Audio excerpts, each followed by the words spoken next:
Planet earth 30 crore साल ईसा पूर्व। Dinosaur अपने बच्चों को दुनिया में लाने के लिए एक बहुत ही अद्भुत और अलग तरीका अपनाते हैं, जो इंक्यूबेशन के लिए बिल्कुल सही होता है। अंडे बाहर से मजबूत और अंदर से सुरक्षित होते हैं। और अब 30 करोड़ और उसके 2000 साल बाद भी डायनासोर के वंशज पक्षी आज भी अंडे ही दे रहे हैं। लेकिन यहाँ एक और सवाल है जिसका जवाब वैज्ञानिक अब भी यकीन से नहीं दे सकते। और सवाल ये है कि पक्षियों के अंडे इतने अलग अलग आकार के क्यों होते हैं। पक्षियों की लगभग 18,000 प्रजातियां हैं और उतने ही प्रकार के उनके अंडे भी। कुछ अंडे गोल होते हैं, कुछ लंबे होते हैं और कुछ बीच में होते हैं। लेकिन सारे अंडों का आकार अलग क्यों होता है और वास्तव में अंडे का मुख्य आकार क्या होता है? ये एक पहेली थी जिसे कोई भी 2017 तक हल नहीं कर पाया था, जब तक वैज्ञानिकों ने सोचा कि अब वे इसका पता लगाएंगे। वैज्ञानिकों ने लगभग 50,000 अंडों की तस्वीरों की जांच की और पक्षियों की जीवन शैली के साथ उनकी तुलना की। ये अजीब लग सकता है, लेकिन ये जानने का एक तरीका है। यदि एक पक्षी अच्छी तरह से उड़ने वाला है तो उसके लिए उसका एरोडायनामिक होना जरूरी है, और इसका मतलब है कि उसका शरीर पतला और मेंटेन्ड होगा। तो उनके भीतर पलने वाले अंडों का आकार लंबा होना चाहिए। इसलिए अंडे एक छोर पर पतले या नुकीले होते हैं। क्या आप समझे? अच्छी उड़ान भरने वाले पतले पक्षी के पतले अंडे। आसान है, लेकिन क्या ये थियरी सटीक है? क्योंकि एक अंडे ने थियरी को पूरी तरह से परिभाषित किया है। गिलेमॉथ्स या मोरेस प्रजाति के पक्षी। प्रजनन के मौसम में ये समुद्री पक्षी 5000 से अधिक के समूहों में चट्टानों के पास मंडराते हैं, क्योंकि इनको उत्तेजित होने के लिए भीड़ के शोरगुल की जरूरत होती है ताकि ये संभोग कर सकें। वैज्ञानिकों को इनके अंडे सबसे खराब मिले, आसान भाषा में बिल्कुल एसिमेट्रिक, जो बढ़िया उड़ने वाले पक्षी जैसे हैं। पर गिलेमॉथ असल में बिल्कुल उलट होते हैं। ये चूजे असल में अपने माता पिता से भी अधिक खराब उड़ते हैं। केवल 3 हफ्तों में ही ये खुद को चट्टान से दूर कर लेते हैं, कुछ बढ़िया करने की उम्मीद में। कुछ जंपलिंग्स को प्रोत्साहन के लिए माता पिता की जरूरत होती है।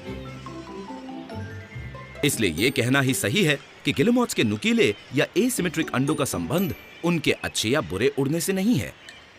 गिलेमॉथ माता पिता बारी बारी से अंडों का ख्याल रखते हैं और उनके बदलने का समय जोखिम भरा होता है। इनकी एक नादानी का मतलब है अंडे का फूटना, जो उनको साल का सबसे बेकार माता पिता बना देगी।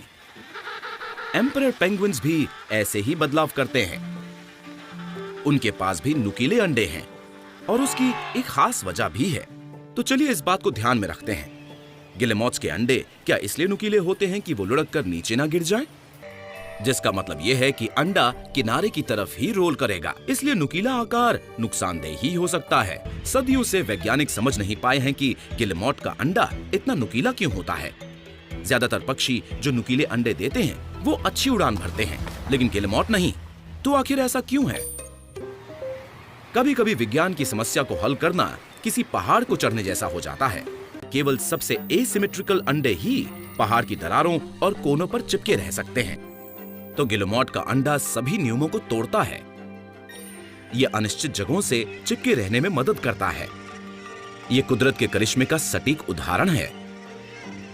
कम नुकीले अंडे चट्टान से लुढ़क गए, इसलिए जिन पक्षियों ने ऐसा किया वे अपने सभी चूजों को खो बैठे। जिन पक्षियों ने नुकीले अंडे दिए उन्होंने देखा कि उनके बच्चे जीवित हैं, इसलिए उनके जीन्स आज भी मजबूत हैं।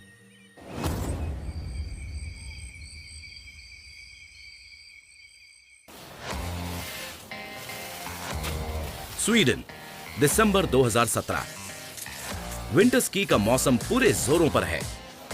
ऐसा नहीं है कि बर्फ से ढके पहाड़ ज्यादा लुभावने लगे। कुछ लोगों के गॉगल्स ठीक से काम नहीं कर रहे हैं। ऐसा लग रहा है जैसे आकाश में 4 सूरज चमक रहे हों। तो इस शानदार लाइट शो का कारण क्या है? शायद इस सब का ताल्लुक जमीन पर पड़ी ठंडी सफेद बर्फ से हो। लेकिन बर्फ इस दृश्य को कैसे बनाती है? ठीक है, इस दुर्लभ और आश्चर्यजनक दृश्य को बनाने के लिए बादलों में कुछ चीजों को एक साथ आने की जरूरत है।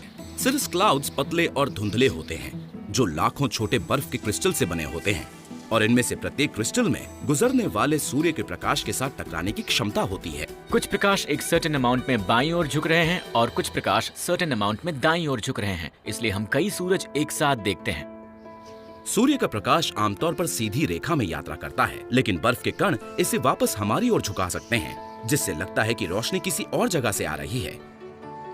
इसलिए 4 सूर्यों की उपस्थिति हमें एक अजीब और कमाल का दृश्य दिखाती है, जो कि लाजवाब है।